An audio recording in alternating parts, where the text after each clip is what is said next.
Good afternoon, everybody. How wonderful to see you all here in the flesh, no masks, and not on a screen. So it's a great pleasure to welcome you all, whether you're our guests, our supporters, our colleagues, or our friends. And it's wonderful also for us to be able to entertain you here in this lovely RAF club. And we thank them for their hospitality. It's a great privilege for us to be here for this special award of a PDSA Dickin Medal. Now, for those of you who don't know me, my name is John Smith. I have the honour of being the chair of PDSA. And I'm joined today by Jan McLaughlin, our Director General. And today, all of us are going to pay tribute to a remarkable animal, military working dog Hertz of the RAF Police, just down here in front of me. Now, before we get on with the event proper, a few housekeeping points, if I may. In the event of a fire, please leave the building via the main front door, use the stairs, and gather outside the Hard Rock Cafe next door. In terms of photographs, if I can, could I ask everyone please to remain seated throughout the presentation and not to approach the stage area. We have an official photographer with us here today, and we'll be delighted to share photographs with you after the event. So please speak to your PDSA host on your table if you would like to arrange that. And lastly, please give Hertz some space today, although he's quietly asleep down there at the moment. I think he's quite happy, actually. Wonders what's going on. It seems he enjoys his food, so please don't give him any dog treats. I'm sure he'll be getting plenty of them later on in the day. Now, PDSA was founded in 1917 by Maria Dickin, a social worker and an animal welfare pioneer. She recognised that poverty and social inequality were barriers for many people to gain access to the life-saving treatment that their sick and injured pets so desperately needed. If you fast forward now 100 years, or more than 100 years, many people across the UK still face financial hardship, and without the PDSA would have nowhere else to turn, because PDSA is a charity founded to give veterinary help and support to the pets of the most vulnerable people in society. Now, it all began in the slums of the East End of London when Maria set up her first dispensary to relieve the suffering of animals whose owners simply could not afford veterinary care. In doing so, she was, of course, not just helping the animals, but she was helping the families and the communities in which they lived. And now, in our 105th year, PDSA has provided more than 100 million treatments to more than 20 million pets over our career. Today we have 48 pet hospitals right across the UK, providing life-saving care and treatment to hundreds and thousands of sick and injured pets. Indeed, there is no other charity comparable to PDSA in terms of the scale and the impact we have on animal welfare. But, and there's always a but, isn't there? As you might imagine, the last 2 years have been hard for everyone, and PDSA has been no exception. During the pandemic, we've had to adapt our ways of working, providing remote phone consultations whilst introducing the government's guidelines to prevent the spread of the virus. Now, putting these measures in place meant that we could continue to keep all our pet hospitals open to help keep people and their pets together during these incredibly challenging times. And also, and most importantly, to be able to give time and space to those pets most in need of emergency or essential treatment on a face-to-face basis still in the hospitals. Now, when Maria Dickin began this vital work over a century ago, she saw the importance of animals and the role they played to enrich and to enhance human life. And to understand a little more of what she had in mind, I'd like you please to join me and watch this next video.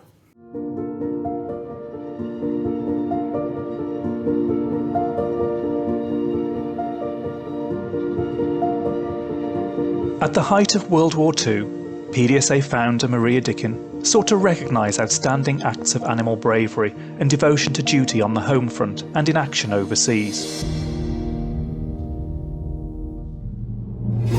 A tireless campaigner for reducing animal suffering, she understood and wanted to celebrate the deep bond of companionship between humans and animals in both the best and the worst of times. She created the PDSA Dickin Medal to honour those who also served and who helped to save countless lives. It's as inspirational and relevant today as it was when it was instituted in 1943. The PDSA Dickin Medal is the highest honour that can be bestowed upon an animal and is recognised around the world as the animal equivalent of the Victoria Cross.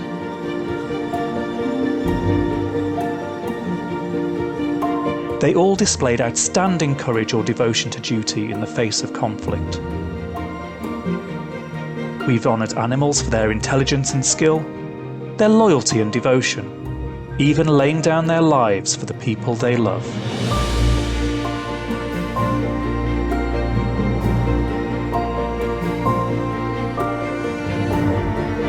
But acts of gallantry aren't only found in war. In 2002, the PDSA Gold Medal was introduced to recognise civilian acts of bravery and exceptional devotion to duty. It is now regarded as the animal's equivalent of the George Cross. We've been honoured to present the PDSA Gold Medal to animals of all shapes and sizes.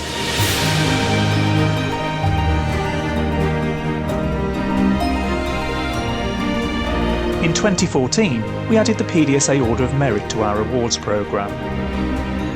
Created to honour animals that have shown outstanding acts of devotion above ordinary companionship, the medal is now known as the animal's equivalent of the OBE. It allows us to recognise all of the extraordinary contributions animals make to society, celebrating the special relationship between animals and humans.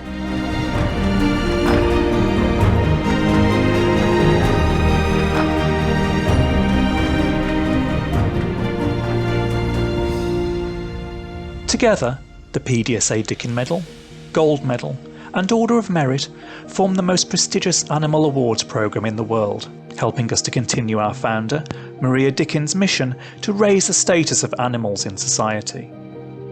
We will continue to honour them.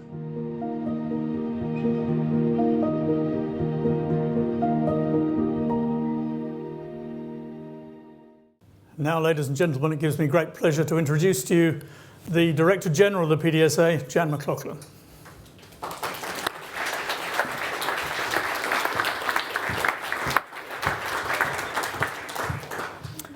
Good afternoon, everybody.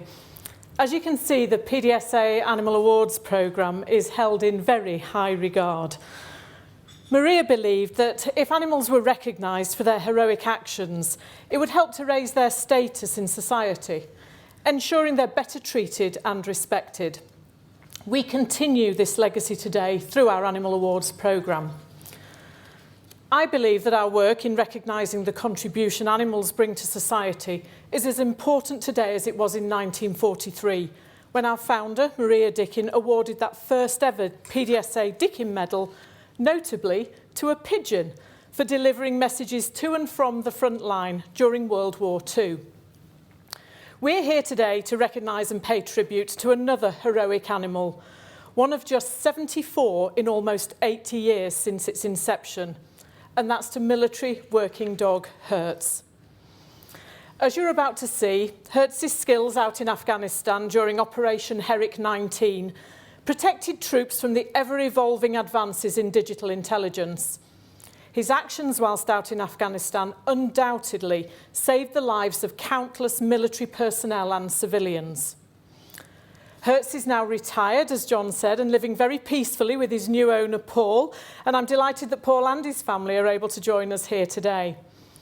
Hertz's handlers, Warrant Officer Tanner and Corporal Dack, are also here to help us recognise his dedication to duty and life-saving actions which are brought to life in this short film. I'd like to invite you to watch this film now on the screens around the room.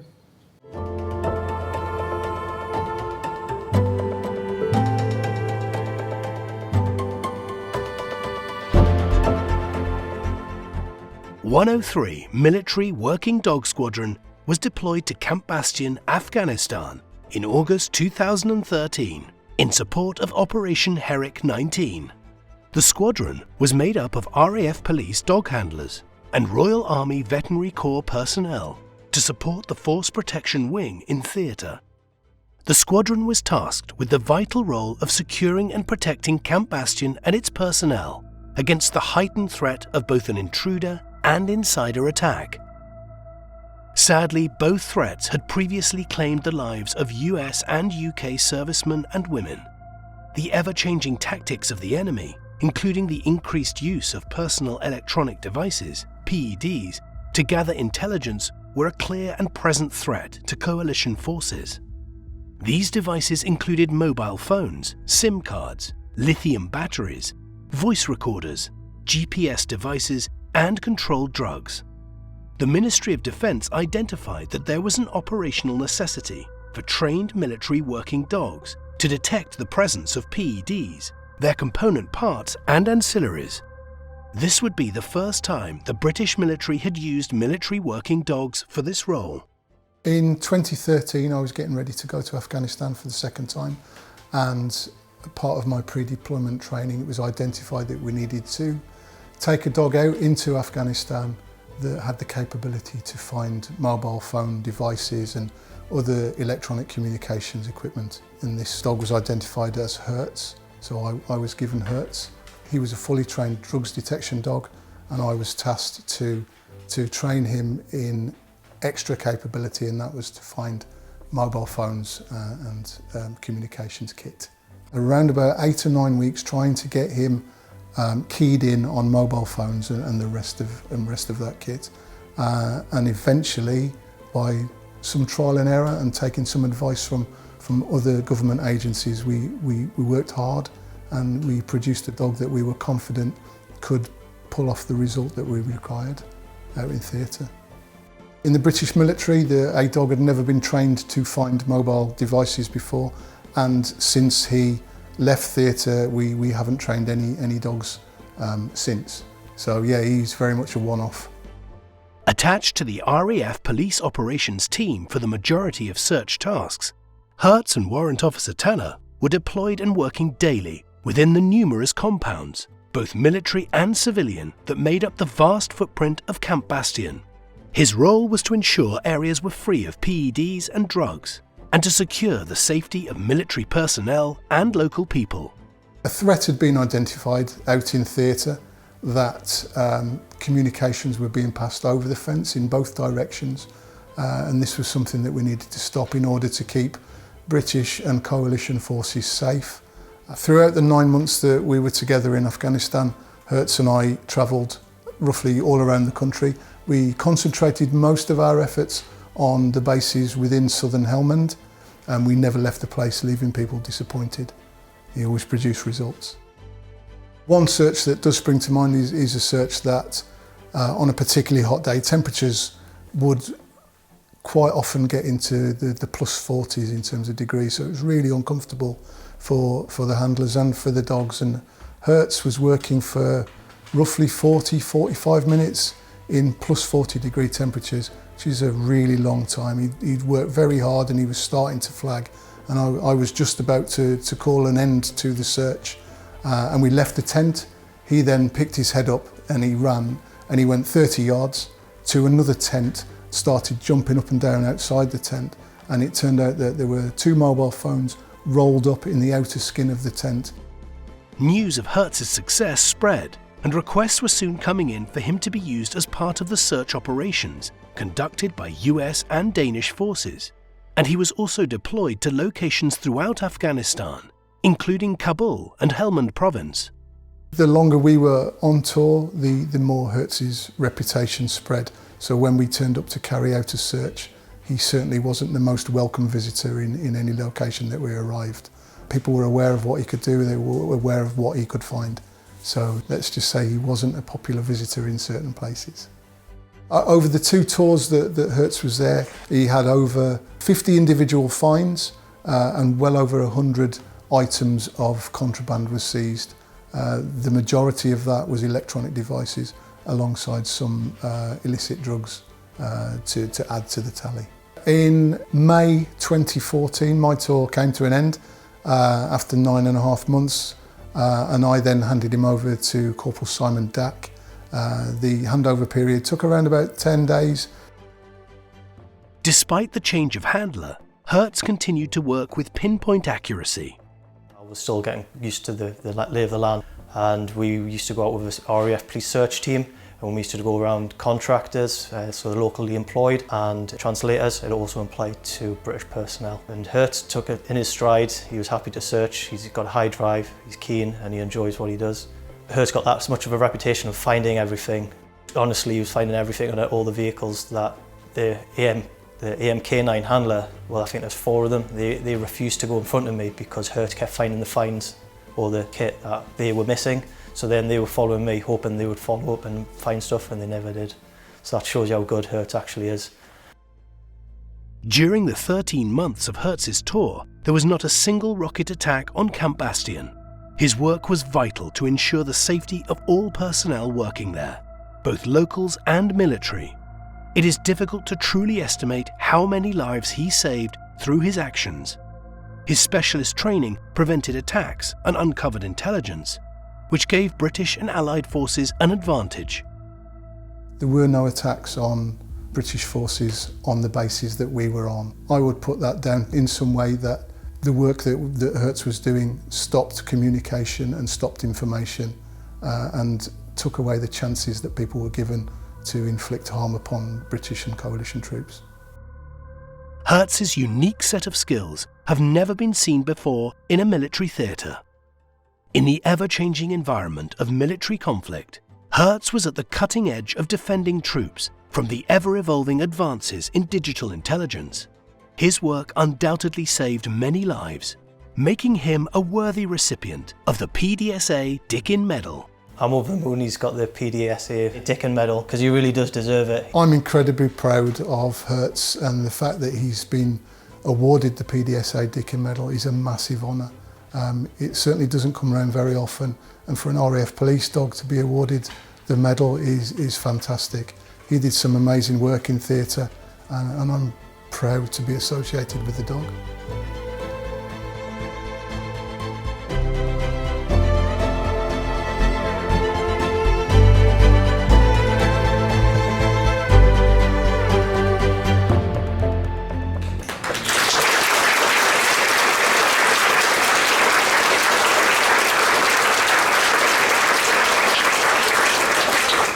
Hertz is now down here wondering what on earth is going on, but I'm sure after watching the film you'll agree with me just how special this dog is. I'd now like to invite Hertz, accompanied by Warrant Officer Jonathan Tanner and Corporal Simon Dack, to the stage to receive the PDSA Dickin Medal.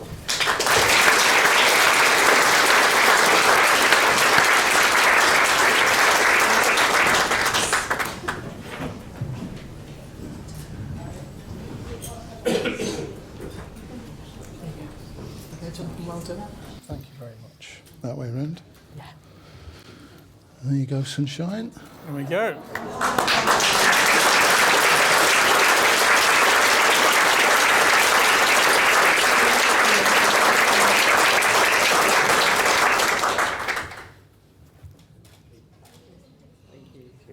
Thank you. That's great. There we go. Thank you. So now, ladies and gentlemen, I'd like to invite Warrant Officer Tanner to say a few words. Thank you, John. Give me a sec. Good afternoon, Ma'am, Sir, honoured guests, PDSA supporters, colleagues and friends.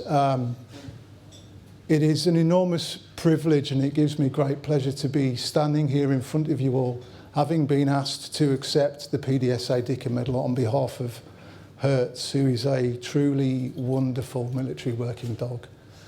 I've been in the Royal Air Force for a little over 33 years, and the time that I worked with Hertz amounts to only a small proportion of that time, just a small fraction of that time. But somehow he had managed to make a large and indelible mark on my career and my life. When Hertz was first shown to me by Phil Brown, and Phil's just over there, hello mate, I knew that Hertz had something special, and Phil knew because he'd selected him for the job. So we both knew that he was absolutely the right dog for the job that we were asking him to do.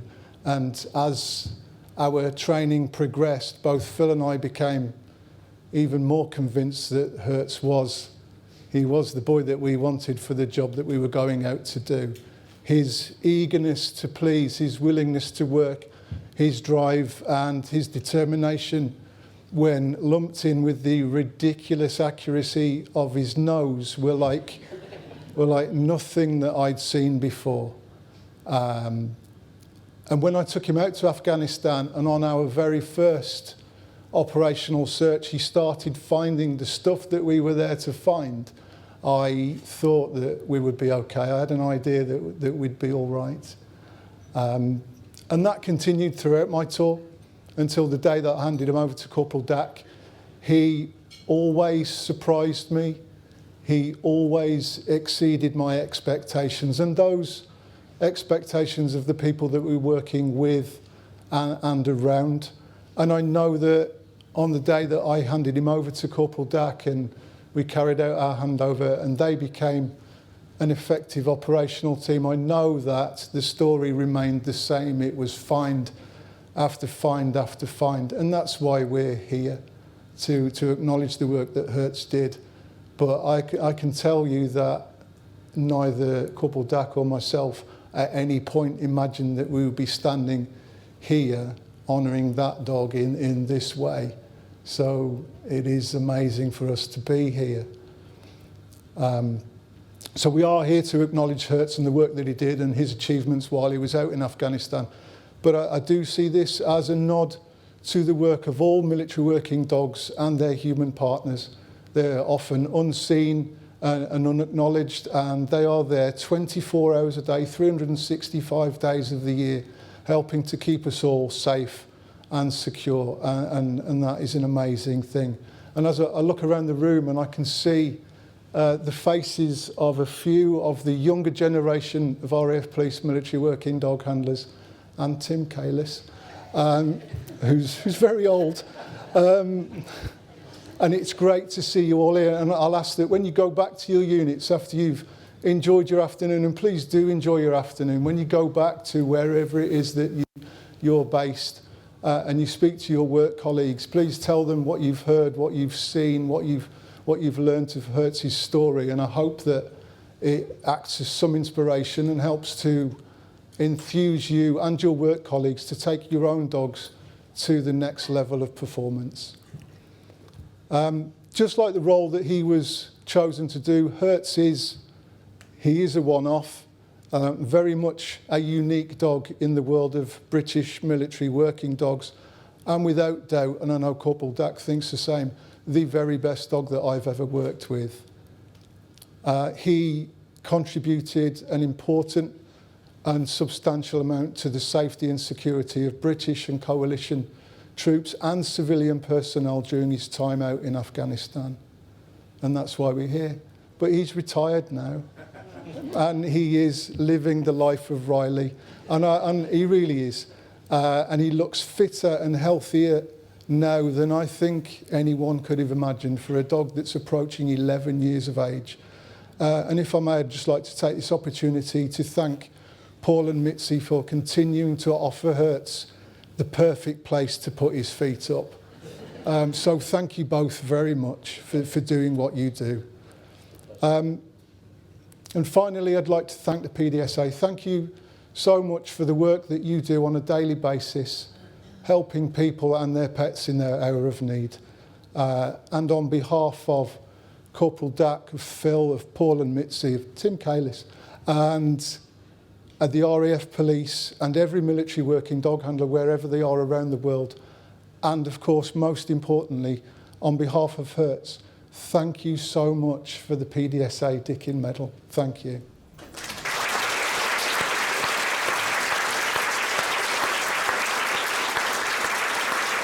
Thank you, John. Thank you very much.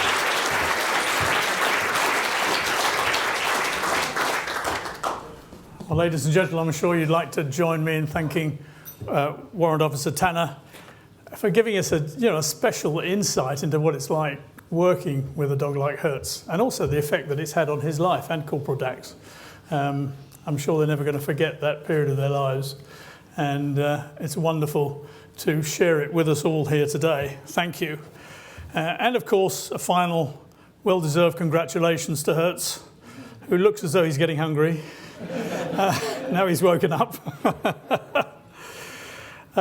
So thank you also to all the RAF representatives here today, not just Warrant Officer Tanner and Corporal Dack, but all of you for supporting this event and for hosting us here today. It's really, really kind of you.